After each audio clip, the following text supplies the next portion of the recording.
నరికేదాన్ని. బాజీ గారు మళ్ళీ వస్తాను మీ దగ్గరకు. శ్యాంప్రసాద్ గారు, మొత్తంగా ఇటు ఇండి కూటమికి ఒక పార్టీ వచ్చి చేరిపోయింది, అదే పార్టీలోంచి చీలిన ఎంపీలు అవ్వచ్చు, ఎమ్మెల్యేలు అవ్వచ్చు, ఒక్కొక్కరిగా అటు భారతీయ జనతా పార్టీ గూటికి చేరుతున్నారు. అంటే గడ్డి పువ్వులన్నీ కమలం పార్టీకి కొంత పోతుంటే ఇక ఏమీ చేయలేని పరిస్థితుల్లో హస్తం గూటికి ఇటు మమతా వచ్చి చేరుతున్న పరిస్థితి. ఎలా చూస్తున్నారు పశ్చిమ బెంగాల్ రాజకీయాన్ని? దేశ రాజకీయాల్లో ఈ మార్పులు ఏ విధమైన సంకేతాలు? అండ్ ఇంకొక అంశం కూడా, ఇప్పుడు అటు భారతీయ జనతా పార్టీకి బలం పెరగటం వల్ల తెలుగుదేశానికి ఇక రాబోయేది గడ్డు రోజులే అనేది కూడా సుస్పష్టంగా కనిపిస్తోంది. సో ఆ విధమైన పరిస్థితులు ఉంటాయంటారా? ఇటు కూటమి అంటే తెలుగుదేశం పార్టీ కూటమిగా అధికారంలోకి వచ్చిన తర్వాత పరిస్థితులు వాళ్ళకు పూర్తి మెజార్టీ వచ్చిన తర్వాత పక్కకు పెట్టే అవకాశాలు ఉన్నాయా? వంశీ గారు నమస్కారం అండి.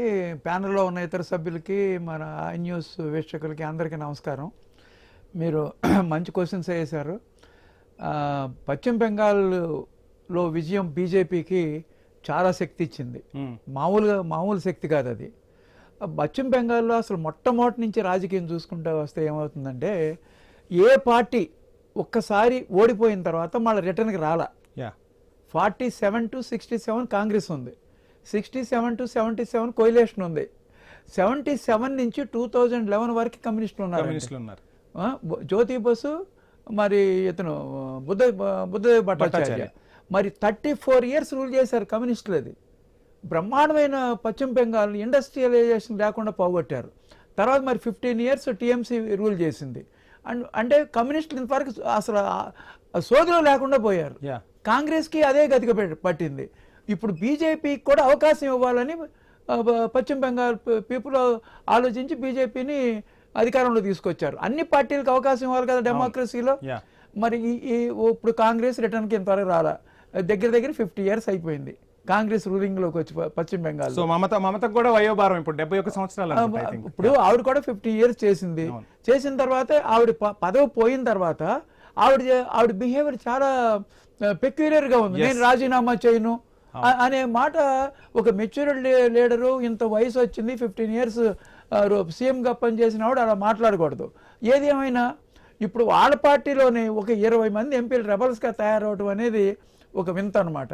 ఎందుకంటే ఈవిడేమో కాంగ్రెస్ అధ్యక్షురాలు మన సోనియా గాంధీని కలుస్తుంది.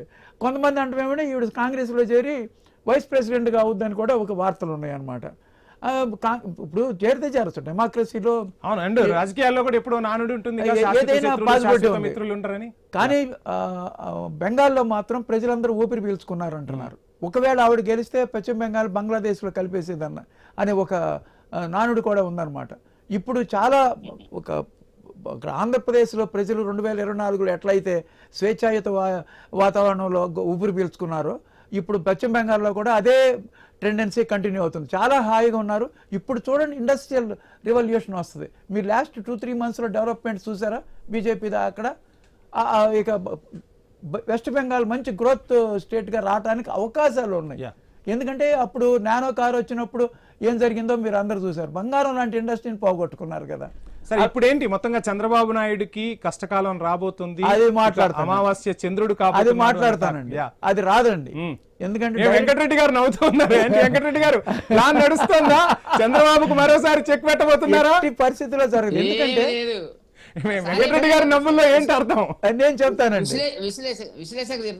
ఏమీ లేదండి. ఇప్పుడు యాక్చువల్గా ఇప్పుడు 20 మంది రెబల్స్ ఎన్డీఏకి చేరే అవకాశాలు ఉన్నాయి కాబట్టి, బలం పెరుగుతుంది కాబట్టి, వాళ్ళ డిపెండెన్సీ తెలుగుదేశం మీద ఉండకపోవచ్చు కాబట్టి, తెలుగుదేశం మీద వాళ్ళు క్యాప్చర్ చేద్దామనే ఉద్దేశం ఉందని మీరు అనుకుంటున్నారు.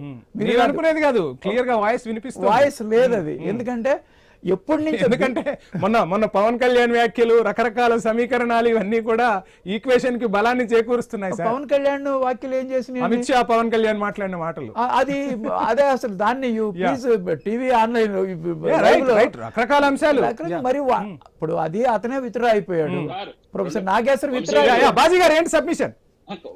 క్వశ్చన్ వారికి క్వశ్చన్ 2019లో టీడీపీ బీజేపీ బంధం ఆంధ్రప్రదేశ్ లో ఎలా ఉంది? నేను అదే చెప్పబోతున్నానండి. నేను అదే చెప్పబోతున్నానండి. వాజ్పేయి ఉన్నప్పుడు కూడా తెలుగుదేశం చెప్తున్నాను. ఒక నిమిషం నేను చెప్తానండి.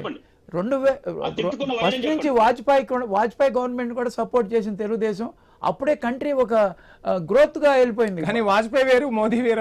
అదే చెప్పబోతున్నా, దానికి కూడా చెప్పబోతున్నా. 2014-19 మధ్య ఈ పీరియడ్లో బీజేపీతో కలిసి తెలుగుదేశం గవర్నమెంట్ ఫామ్ చేసింది ఆంధ్రప్రదేశ్లో. ఆ టైంలో ఏమైంది, స్పెషల్ స్టేటస్ అనే ఇష్యూ ఉందన్నమాట. స్పెషల్ స్టేటస్ అనే ఇష్యూ, ఆంధ్రప్రదేశ్కి స్పెషల్ స్టేటస్ ఇస్తారని విభజన దీంట్లో ఉందన్నమాట. కానీ వాళ్ళు స్పెషల్ స్టేటస్ ఇవ్వకపోగా చంద్రబాబు నాయుడు గారిని కన్సిడర్ చేసి పిలిచి కన్విన్స్ చేసి స్పెషల్ ప్యాకేజ్ ఇస్తామన్నారు.